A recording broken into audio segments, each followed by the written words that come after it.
Hello and good morning. It's me, Kenny Polker, your host of the party, and today is Friday, June 10th, 2022. It is CPI day, so what do we have going on? Well, Chrissy Lagarde makes the first move for the ECB. Now what?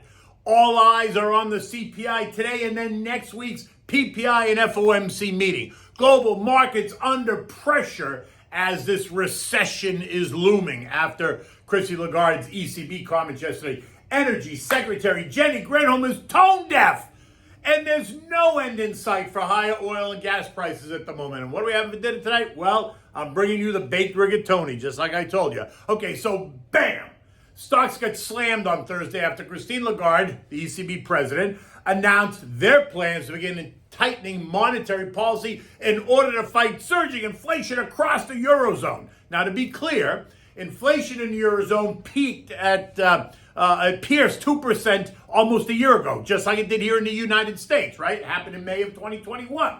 And then contrary to what all the people in charge kept saying, inflation in the eurozone, like inflation in the US, was not transitory. And today, inflation across the eurozone is running at 8.1%, while here in the US it's running at 8.5%, likely going higher today once we get the CPI report, right, which is all the focus. The reasons are very much the same, right, for the inflation story across the eurozone. Energy and food prices are surely up, fanned by rising prices on goods and services, all caused by a tight labor market and endless supplies of easy money, as nearly every central bank around the world printed unprecedented amounts of money in order to help stabilize economies after both the great financial crisis of 2007 and 2010, and then the global pandemic that saw the world go dark for nearly 2 years. Rates in the eurozone today are still negative at 0.5%, negative 0.5 to be exact. And after yesterday's decision, it's expected to go to minus 0.25% in July, right? A 25 basis point increase. The kicker came when she said the bond buying program has seen its better days and that she could make the September increase larger, think 50 basis points. She threw more fuel on the fire when she also said she was revising growth projections down while revising inflation projections up. Now, again, none of this should really be a surprise because they've been hinting at it for a while, and anyone who is breathing and has not been living under a rock knew this. But it is now their reality, and investors are not happy. They're not happy because rates are rising. They are not happy because they realize the ECB is so far behind the 8 ball and the message, what were you thinking? Inflation pierced 2% a year ago and has been creeping higher every month. Does that sound familiar at all? Average citizens were screaming about it on a daily basis, yet policymakers knew better and kept stimulating. Then that bully in Moscow launches a war in Ukraine and not only exacerbates the situation. Let's be clear, it did not cause the situation.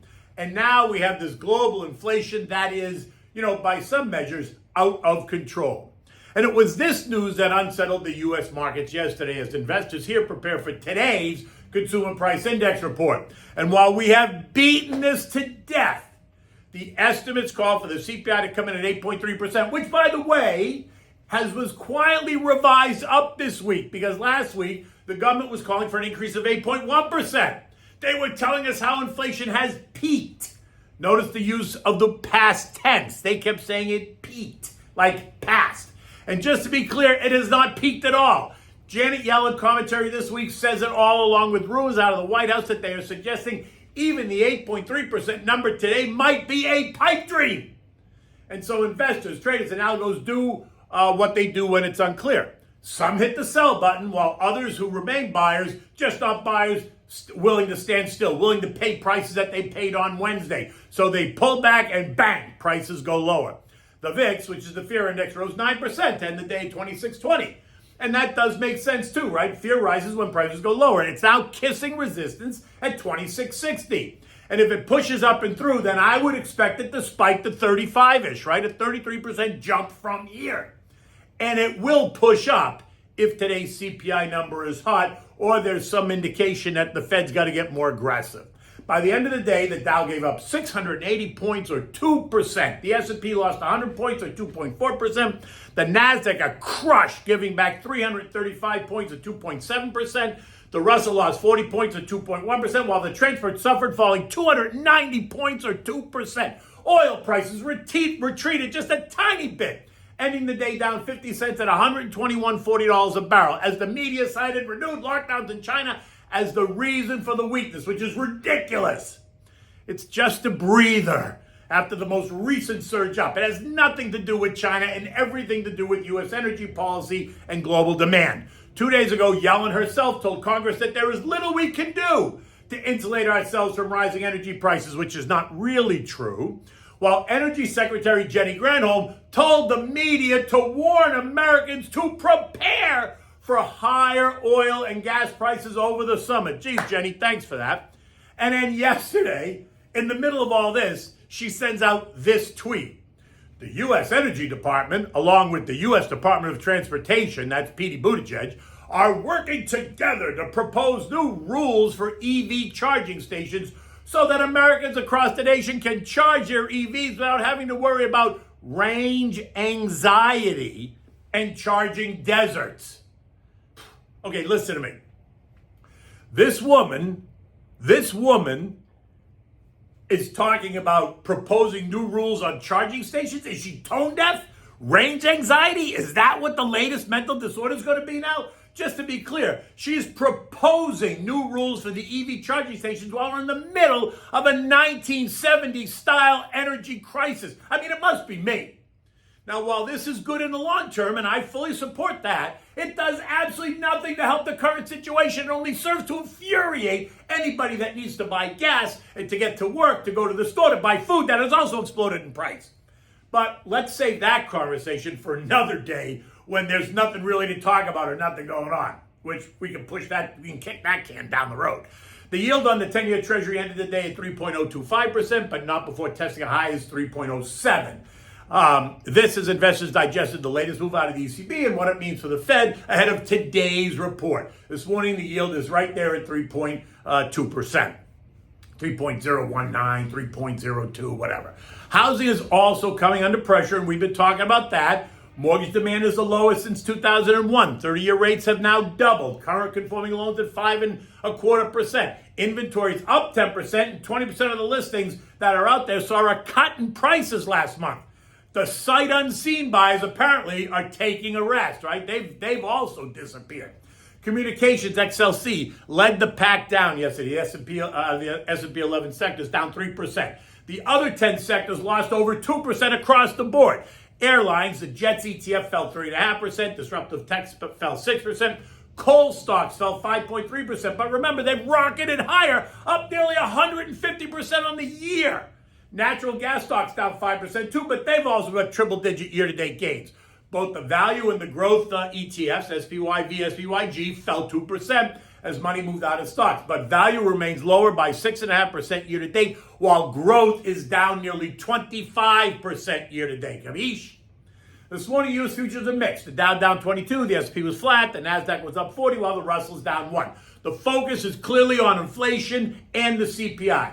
Then after 8:30's announcement, it's going to be all about Monday's PPI report, producer prices, and we're expecting a 10.8% read on that, which I think is comical because I think it's going to come in higher. And then what to expect from the Fed on Wednesday. Expect to hear from all the big investment banks and asset managers about what their people see and what the Fed will do, what the Fed needs to do, and what that means for stocks. Because they've all got something to say, for sure. The S&P closed last night at 4,017, down 100 points, right on the low of the day, which usually means that we'll test lower again today. It's also Friday, the end of the week. So you might see trader types just bail on stocks after the report if it's hotter. Long-term investors know this, so don't expect them to stand still and get run over. Right? They can be as strategic as anyone else. And in fact, they have to be more strategic in order to take control of the situation.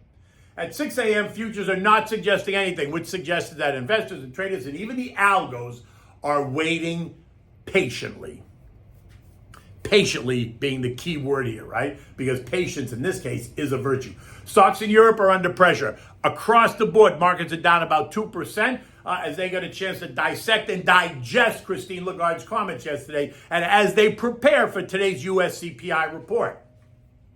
Look, I've been saying this all along that investors need to be cautious. They need to be patient. It is a time of anxiety and nervousness and anxiousness. So one way or the other, you can do nothing. You can just build up cash in your position and do nothing. There's no reason to run right out and have to buy something.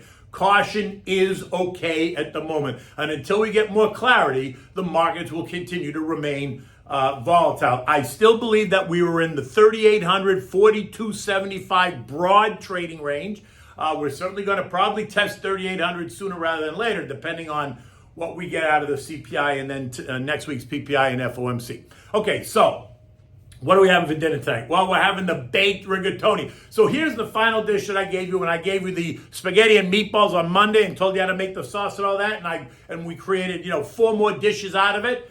So today I'm giving you the baked rigatoni, which is the ultimate comfort dish. So for this, you just need the sauce and the meatballs that you've already made. So warm that up on the stove. Bring a pot of salted water to a rolling boil. You need a pound of rigatoni. You need shredded mutts. You need fresh ricotta. And you need fresh grated Parmigiano. Or if you have Pecorino Romano, that's fine too. And you need a big Pyrex baking dish, right? So start by heating up the sauce and the meatballs just to get them nice and warm. Put the pasta in the pot of boiling water. You want to cook the pasta just for 8 minutes. You want to leave it a little bit undercooked because it's going to continue to cook once you put it in the oven, right? So now while the pasta's cooking, you want to take 5 or 6 meatballs out of the sauce. You want to crush them in a big bowl. You want to add some sauce to it just so it's nice and moist. Now, when the pasta's done, strain the pasta, throw it back in the pot. Put the meatballs with the sauce in the pasta, mix it up. Now, you're going to add 1 cup of ricotta cheese, 1 cup of shredded mutts, and then you want to have 1 or 2 handfuls of the fresh grated Parmigiano, Pecorino Romano. You want to mix it up really good so it gets all nice and mixed. And you can see the cheese start to melt, the mozzarella starts to melt, get stringy. You're probably going to need another ladle or 2 of the sauce. Because the pasta will suck up the sauce. So don't be afraid. Put another ladle or 2 of sauce in there. Mix it up. Now, in a Pyrex dish, you want to take another ladle of sauce, put it in the bottom of the Pyrex dish. Take the pot with the pasta in it, put it into the Pyrex dish, make it all nice and pretty, right? Press it down so it's all fills the baking dish, and it's all nice and pretty. Now, take another 2 ladles of tomato sauce and just sprinkle it over the top of the rigatoni. Put it in your oven. You preheated your oven at 350 degrees. Now you're going to put it in the oven. You're going to let it sit in the oven for 15 minutes max. You just want it to really heat up. You want the cheese get a chance to melt. You want to give the pasta a couple more minutes to cook because remember, you've left it a tiny bit undercooked. But watch it because you don't want the edges to burn, right? So 15 minutes max at 350 degrees. Pull it out. Let it rest for 5 minutes just so it cools down a little bit. And then when you serve it, just you can cut it up. You can take a big spoon. You can serve it. It is the ultimate comfort food, right? It's not meant necessarily to look really pretty on a plate like a French dish or something. It's just baked rigatoni with the crushed meatballs in there. So it's got the meat, it's got the cheese, it's got the pasta. I mean, I can just taste it right now and it makes my belly feel all nice and full. In any event, you can drink what you want with it. You can drink water, you can drink wine, you can drink anything you want with it. I would drink a Chianti. This is it's just like a simple, easy Italian dish, and so it doesn't demand an expensive wine. So I would drink a nice Chianti, which is really vino di tavola, which is just like an everyday wine that you would drink in any event. It's Friday. CPI is coming. It's going to be all very exciting. The sun is out. It's going to be very hot here in Florida, and we look forward to next week. Until then, take good care.